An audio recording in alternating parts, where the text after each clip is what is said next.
আমি মনে হয় আজ অনেক দিন পরে আপনাদের সাথে একটা এইভাবে রেসিপি শেয়ার করতেছি। মাঝখানে একেবারেই গ্যাপ দিয়ে দিয়েছি বললেই চলে, শুধু ছোটোখাটোভাবেই রিলগুলোই শেয়ার করি। তো অনেকের কোয়েশ্চেন ছিল এটা কি ফুল এবং এটা দিয়ে কি হবে, অনেকেই নতুন দেখেছে। তো সবার উদ্দেশ্যে বলবো এটা হচ্ছে হলুদের ফুল। এই ফুলটা মূলত হলুদ গাছেই হয়ে থাকে। আর তাছাড়া এটা চট্টগ্রামের মানুষরা এবং চট্টগ্রামের পার্বত্য জেলার যারা আছে তাদের কাছে তো এটা বলতে গেলে খুবই প্রিয়।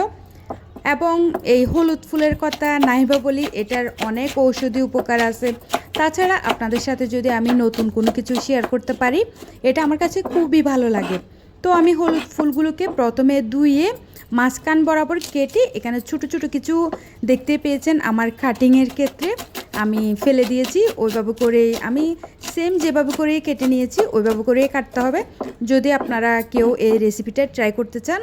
তারপরে নিয়ে নিলাম এখানে ধনে পাতাকে কুচি কুচি করে কেটে, এছাড়া এখানে পেঁয়াজও একদম আমি কি বলবো, আমার আম্মুর কাছ থেকে তো এই রেসিপিটাই শিখা।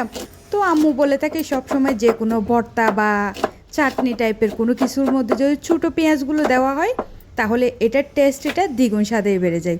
এদিক দিয়ে আমার সব কিছুই কাটাকুটা শেষ। তারপরে চলে গেলাম কিছু শুকনা মরিচকে টেলে নেওয়ার জন্য।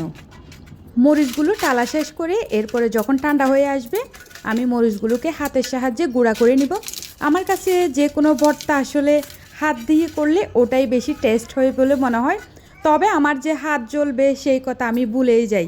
আগে যেটা রেসিপি করতেছি সেটার দিকেই আমার প্রথমেই মন দেওয়া লাগে। তো এদিকে হলুদের ফুলগুলো যেগুলো আমি কেটে নিয়েছিলাম ওইগুলো দিয়ে দিলাম। ফুলগুলোকে আমি অনেকটাই বাঁধাকপি যেভাবে করে কাটে ওইভাবে করেই কাটলাম, না চিকন না মোটা, একেবারে মিডিয়াম সাইজের মধ্যে রাখলাম। তার সাথে পেঁয়াজ ধনে পাতা যে যে জিনিসগুলো কেটে রেখে দিয়েছিলাম রেডি করে ওইগুলোই দিয়ে দিচ্ছি। এর সাথে দিয়ে দিচ্ছি শুকনা মরিচ যেটা আমি গুঁড়া করে রেখে দিয়েছিলাম ওটা, এবং পরিমাণ অনুযায়ী এর মধ্যে লবণ দিয়ে দিলাম। এখন মেন জিনিসটাই এটা হচ্ছে সরিষার তেল। যে কোনো ভর্তা থেকে সরিষার তেল অ্যাড করার সাথে সাথে এত সুন্দর ফ্লেভার বের হয়। আমি হাত দিয়ে মাখাচ্ছিলাম এর মধ্যে, ট্রাস্ট মি, আমি আপনাদেরকে বলে বোঝাতে পারবো না। এটা যতক্ষণ না পর্যন্ত আপনি খাবেন এবং নিজে ফ্লেভার এটা উপভোগ করবেন ততক্ষণ আপনি এটা সম্পর্কে বুঝতে পারবেন না। হলুদ ফুল বা হলুদের যে কচি একটা পাতা থাকে এগুলোর মধ্যে আলাদা একটা ফ্লেভার থাকে। এটার কারণে এই ভর্তাটা খেতে এত যে মজা লাগে। আমার মনে হয় আমি প্রথম আপনাদের সাথে এইভাবে এই রেসিপিটাই শেয়ার করতেছি। এর আগে আমি তেমনভাবে কাউকে দেখিনি।